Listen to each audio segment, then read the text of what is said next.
Bom dia, pessoal, tudo bem? Pessoal, hoje nós vamos começar uma aula aí falando a respeito de impulso e quantidade de movimento, tá certo? Então, colocar algumas ideias aí para vocês. Primeiro, com relação ao impulso, nós dizemos o seguinte, que quando uma pessoa está empurrando aí um carro, então ela vai atuar com uma força durante um certo intervalo de tempo, e nós dizemos que esse carro ele recebe um impulso, tá certo? Então, ou seja, o impulso, para ter o impulso, nós temos que ter a atuação aí da força e durante um determinado intervalo de tempo, que é exatamente a fórmula do impulso. O impulso aí ele não vai ter uma unidade própria, tá, gente? Força é dada em newtons, tempo é dado em segundos, então o impulso é dado em newtons segundo, tá certo? Então a unidade é exatamente aí a unidade da força vezes o tempo, tá? Então, newtons segundo. O módulo, pessoal, o módulo seria a intensidade aí no caso. Você pode calcular exatamente aplicando essa fórmula aí. Multiplica a força pelo tempo, você tem um módulo. Então, o módulo é só aplicar a fórmula que você determina. A direção. A direção ela vai ter aí o impulso, ele vai ter a mesma direção da força, certo? Então, a direção vai ser a mesma de F, tá? E o sentido também. O sentido é o mesmo sentido da força F. Certo? Então, ou seja, pessoal, como o corpo ele pode receber o impulso em todas as direções, então o impulso ele é uma grandeza vetorial, certo? Exatamente por isso que ele tem módulo, direção e sentido. Tá certo? Isso daqui nós utilizamos essa fórmula quando nós pensamos em uma força constante. E se eu tenho uma força variável? Por exemplo, aqui, ó, olha o gráfico da força. Força aumenta, diminui. Você percebe que nós temos aqui uma região em que a força ficou negativa, ou seja, ela está atuando no sentido contrário, certo?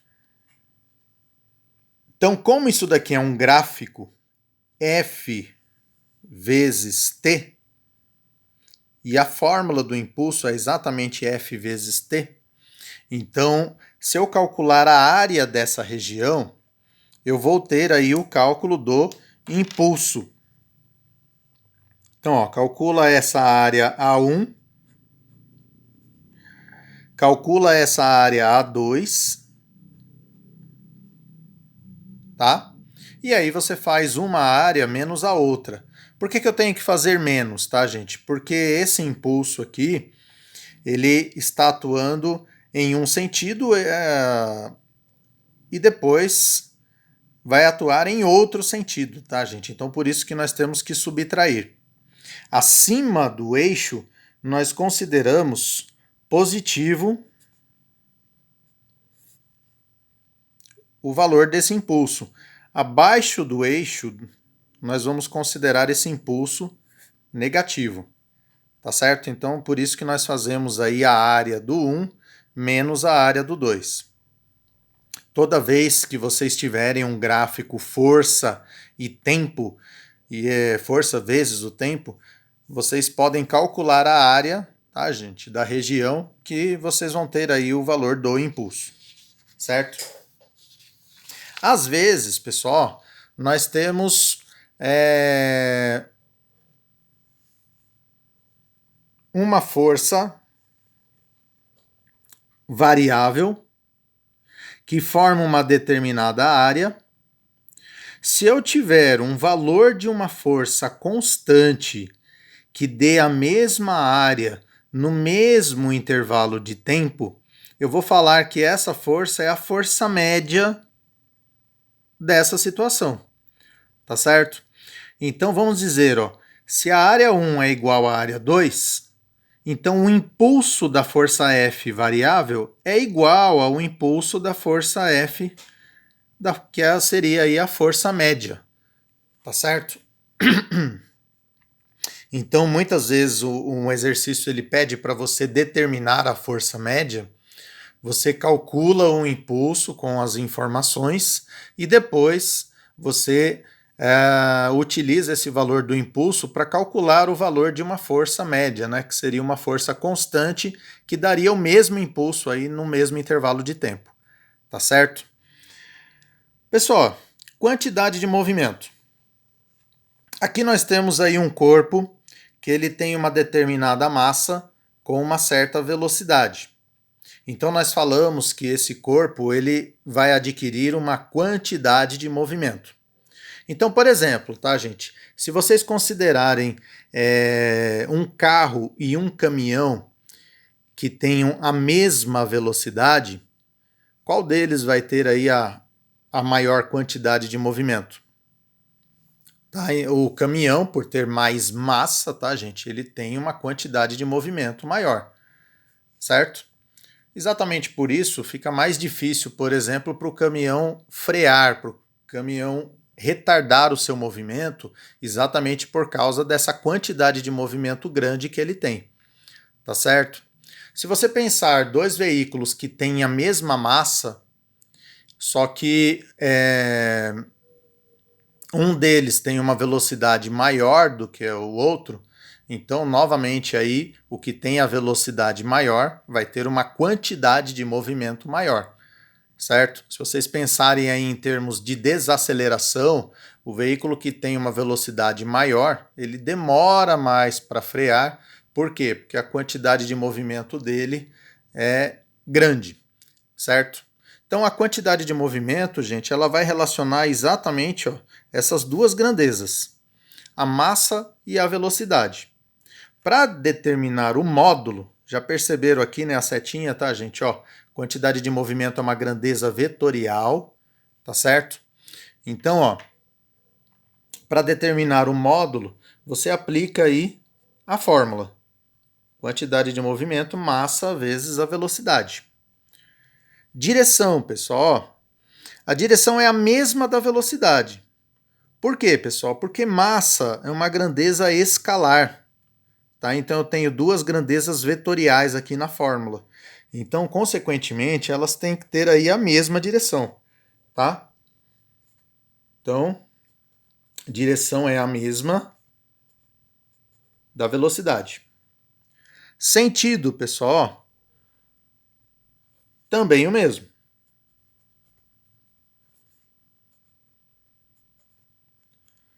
O mesmo sentido aí da velocidade, certo? Massa, pessoal, ela é uma grandeza positiva, então, ou seja, os dois aqui terão o mesmo sinal, ou seja, o mesmo sentido aí, tá certo?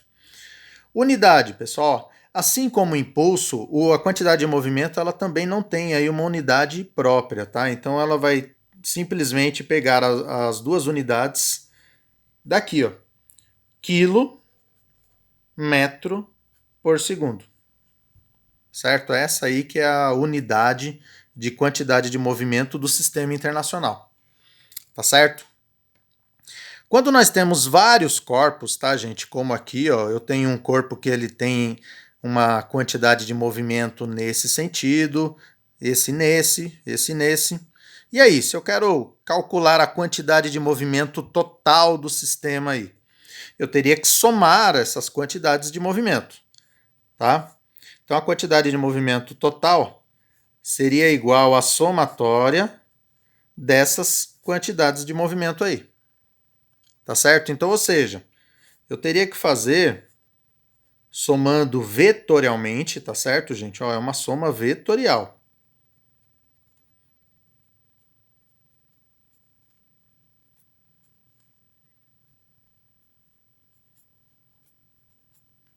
Certo? Nesse caso, ficaria assim.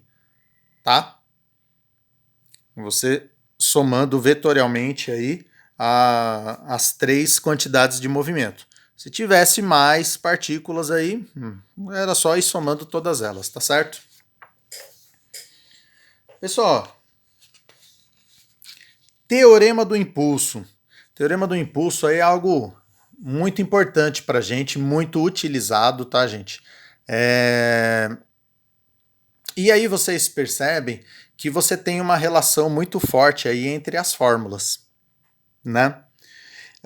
Vamos supor aqui que nós temos aí uma determinada partícula que ela tem uma certa velocidade e ela tem aí a atuação de uma força. Essa força, pessoal, ela seria aí uma força resultante para essa partícula, certo? Então, ó, eu poderia recordar aqui a fórmula do impulso. Impulso, força vezes a variação de tempo, tá? Como essa força é uma força resultante, eu poderia substituir aqui no lugar do F, massa vezes aceleração, certo? Força resultante não é massa vezes aceleração, né? Então eu vou substituindo aí os valores. A aceleração, por sua vez, gente, o que ela é? Ela é a variação da velocidade dividido pela variação do tempo, certo? Então, se eu isolar a variação da velocidade, eu vou ter que variação da velocidade é a aceleração vezes a variação de tempo, certo? Olha ela aqui, ó. A aceleração vezes a variação de tempo, ó, tá aqui. Então isso daqui é a mesma coisa que ΔV, certo? Então ficaria impulso é igual a massa vezes variação da velocidade. O que é variação da velocidade? Seria uma velocidade final menos uma velocidade inicial. Certo? Aplica aqui uma distributiva.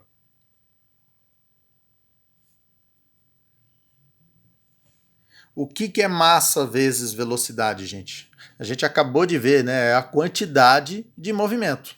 Certo? Então eu poderia falar que o impulso seria a quantidade de movimento final menos a quantidade de movimento inicial. Ou seja, o impulso ele é igual à variação da quantidade de movimento.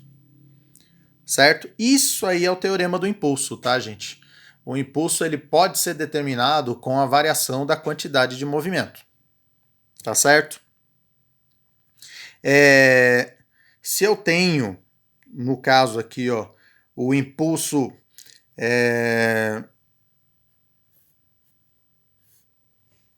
criado por várias partículas que estão em movimento, tá? E aí, o que eu poderia fazer aí para determinar esse impulso total dessas partículas aí? Seria eu somar a variação de quantidade de movimento de cada uma delas, tá? Então, ó, seria também a variação de quantidade de movimento total. Ou seja, eu teria que pegar para cada uma delas a quantidade de movimento inicial, quantidade de movimento final, certo? E fazer essa variação aí para cada uma delas, somar tudo, eu vou ter aí o impulso total. Pessoal, e por último, apesar de estar bem aqui resumidinho aqui para vocês, um conceito muito importante que a gente utiliza bastante, tá? Conservação da quantidade de movimento. Então, ó, em um sistema em que a resultante de forças é nula, a quantidade de movimento se conserva, tá certo? Então, se eu tiver uma resultante igual a zero, tá, gente, eu poderia utilizar isso daqui, ó, quantidade de movimento final é igual à quantidade de movimento inicial, tá? A fórmula apresentada dessa maneira, tá, gente, ela é muito utilizada, tá? Depois eu vou apresentar um exercício aí para vocês verem como é que nós aplicamos, tá? Pessoal, aí um exemplo de exercício, não ainda falando disso que eu acabei de falar, tá? Mas vamos ver aí o conceito, tá?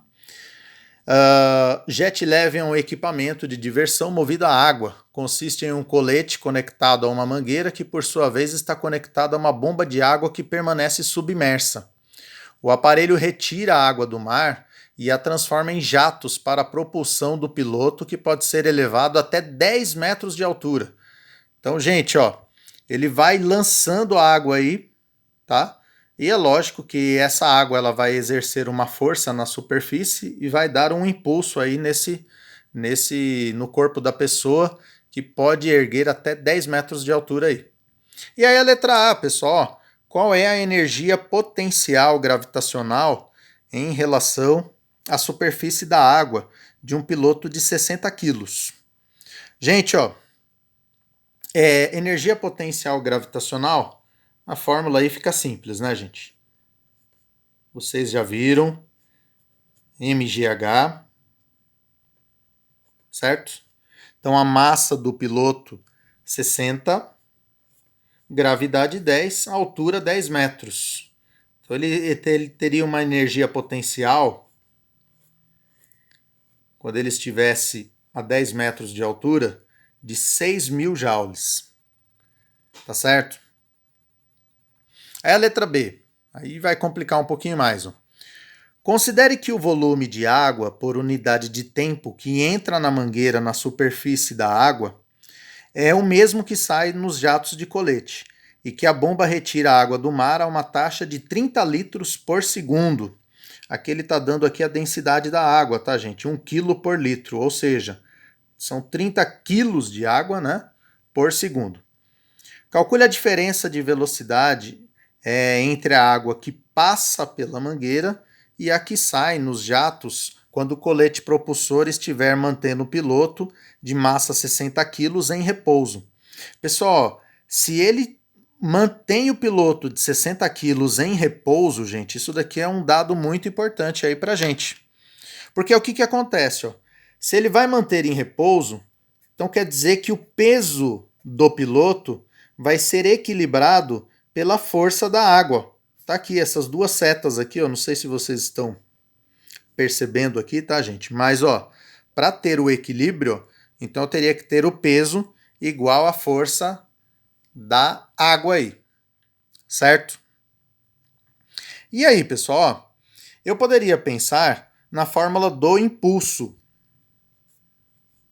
O impulso não é força vezes o tempo? E o impulso ele não é igual à variação da quantidade de movimento? Então eu teria uma fórmula dessa maneira. Essa força, pessoal, vai ser aí o valor do peso. Não é isso? Tá? O que seria a variação da quantidade de movimento?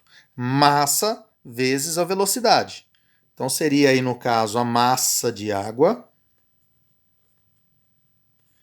vezes a velocidade da água, certo? Que seria a força da água vezes o tempo, tá ok? Gente, ó, se eu passar esse ΔT dividindo, o que vai acontecer? Vai ficar massa da água dividido pelo tempo vezes a velocidade, que é igual à força das águas aí, tá? Pessoal, a massa da água dividido pelo tempo, nós já temos aqui, ó. São 30 litros, né, que eu falei para vocês, 30 quilos por segundo. Então, ó, eu já tenho esse valor. Vale 30. Tá certo?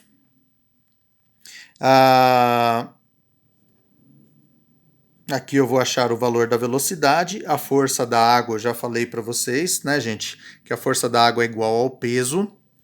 Esse piloto ele tem uma massa de 60 quilos, então ele vai ter aí um peso de 600 newtons. Então, consequentemente, a velocidade, que seria igual à variação da velocidade aí no caso, né, 20 metros por segundo. Certo, pessoal?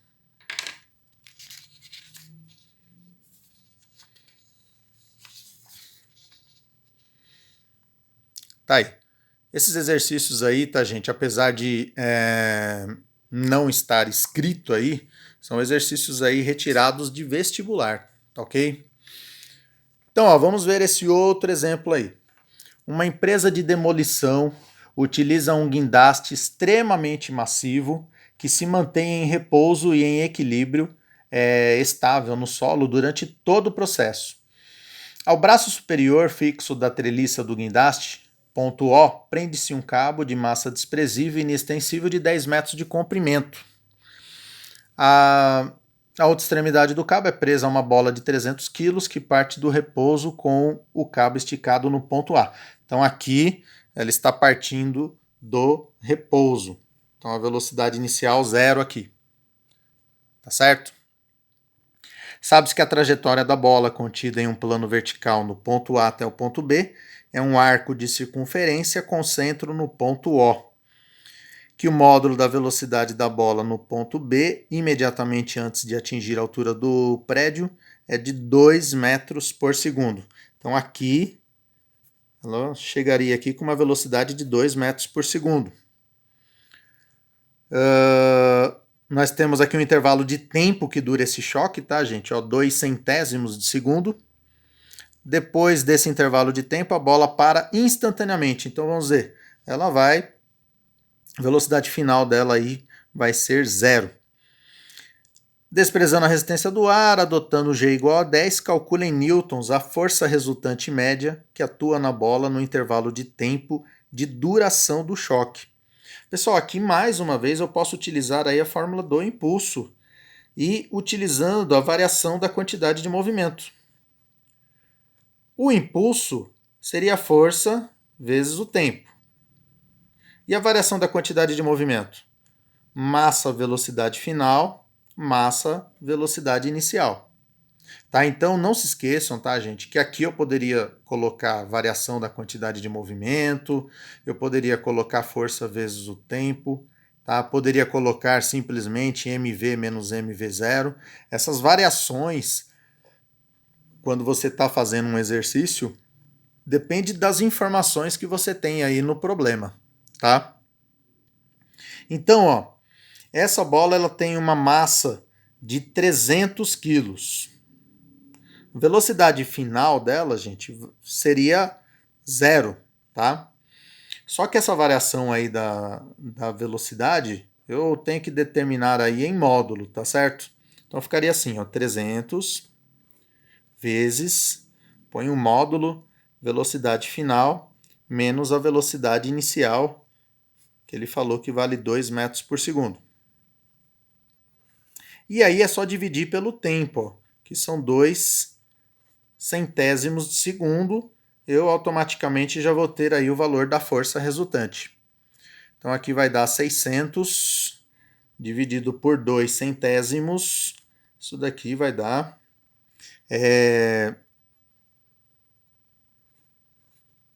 30 mil newtons. Certo? Resolvido aí a letra A.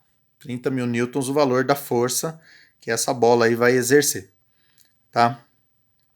Pessoal, letra B. Qual o módulo da tração, da força de tração no cabo no instante em que a bola é abandonada do repouso no ponto A? Pessoal, ali no ponto A, deixa eu colocar aqui as forças, ó.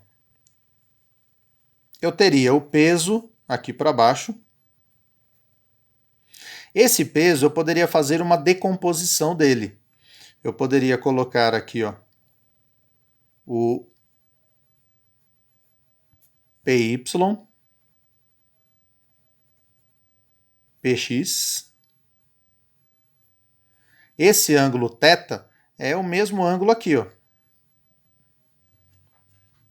Certo? E aí, pessoal, não deixem de prestar atenção nesse triângulo que eles montaram aqui, ó. Se o cabo ele tem 10 metros de comprimento, então eu vou fazer 10 menos 5,2, então eu vou ter que esse pedacinho aqui, ó, vale 4,8 metros. eu vou utilizar isso daqui para tirar as informações do seno do cosseno aqui, tá bom? Então, o que vai ser, ó? A tração no cabo, que é o que ele está pedindo aí para determinar, ela vai ser igual ao PY. A tração está para cá. Ela é contrária ao PY, ela vai ter a mesma intensidade. Então, eu posso falar que a tração é igual ao PY. O PY seria P cosseno de θ, certo?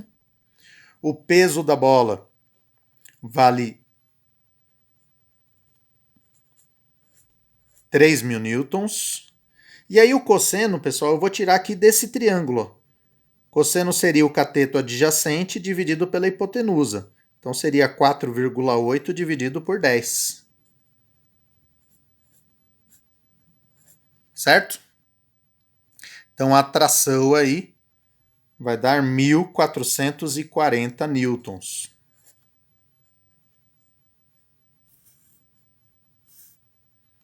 Certo, pessoal? Mais um exemplo aqui para vocês.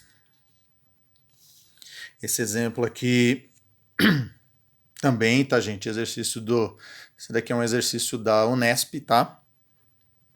E aí tá falando o seguinte: o garoto de 50 quilos está parado dentro de um barco de 150 quilos nas proximidades da plataforma de um ancoradouro. Nessa situação, o barco flutua em repouso, conforme a figura 1. Em um determinado instante, o garoto salta para o ancoradouro de modo que, quando abandona o barco, a componente horizontal da sua velocidade é igual a 0,9 metros por segundo. Está aqui indicando, tá? Automaticamente, tá, gente? Quando ele salta, ele vai exercer uma força no barco, o barco ele vai ter uma velocidade de recuo, certo?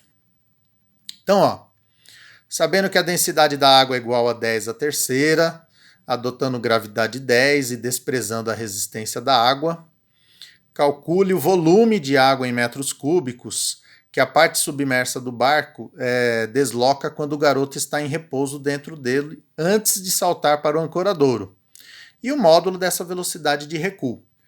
Pessoal, aqui ele está abordando dois conceitos aí: o conceito de empuxo e esse conceito que a gente acabou de ver aí, que é quantidade de movimento, que nesse caso aqui nós vamos utilizar aí a conservação da quantidade de movimento, certo?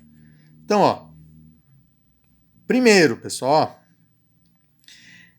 quando ele está em repouso aqui dentro do barco, eu vou ter aqui o peso do barco equilibrado com o empuxo, certo?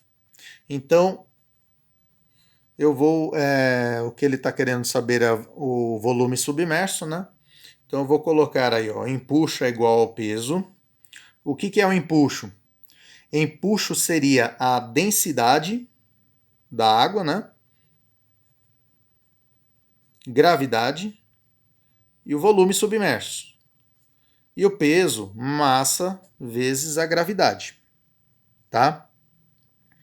Então, ó, como o garoto tem 50 quilos e o barco tem 150, então eu vou ter aqui 200 quilos, gravidade 10, volume submerso,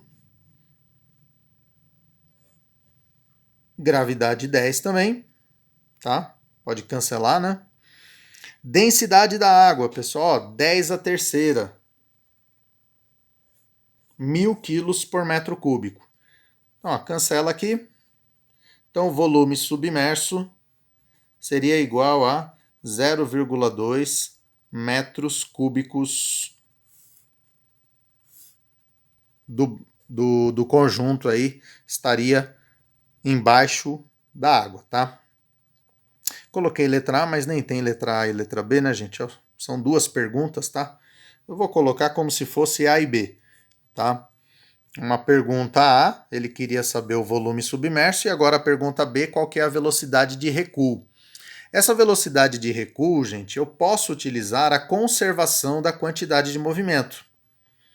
Por quê, pessoal? Porque antes o sistema ele estava em repouso, tá? Então, ó, eu poderia falar assim, ó, quantidade de movimento final é igual à quantidade de movimento inicial, certo? No início, como eles estavam em repouso, então seria zero aqui a quantidade de movimento inicial. Afinal, eu tenho o movimento do garoto, eu tenho o movimento do barco. Então, eu vou fazer assim, ó. Quantidade de movimento do barco mais quantidade de movimento do garoto. Isso aqui é igual a zero. A massa do barco vale 150 quilos. Velocidade do barco é o que nós queremos saber, que é a velocidade de recuo. A massa do garoto, 50 quilos. Velocidade do garoto, 0,9. Certo? Então vai dar 150. 50 vezes 0,9 dá 45. Então vai ficar menos 45. Então a velocidade de recuo do barco seria menos 45 dividido por 150. Certo? Isso daqui, gente, vai dar uma velocidade negativa. O que indica essa velocidade negativa, tá, gente? Indica simplesmente que ele está indo no sentido contrário, certo? Eu estou adotando positivo para a direita, então, como é uma velocidade de recuo, negativo para a esquerda, tá certo? Então aí a velocidade vai ser de menos 0,3. Eu poderia pensar em uma proporção? Eu poderia sim, tá, gente? Porque nesse caso, nós percebemos o quê? Que a massa do barco é 3 vezes a massa do garoto. Então, se o barco ele tem uma massa 3 vezes maior, então ele vai ter uma dificuldade, uma resistência, vamos dizer assim, 3 vezes, tá? Então, a velocidade que o garoto adquire, o barco vai adquirir uma velocidade 3 vezes menor no caso, tá? Então, é só pegar a velocidade 0,9, dividir por 3, vai dar 0,3. E não se esqueçam aí com relação ao sentido, tá bom? Bom, turminha, por hoje é só. Bons estudos para vocês. Até a nossa próxima aula. Tchau, tchau.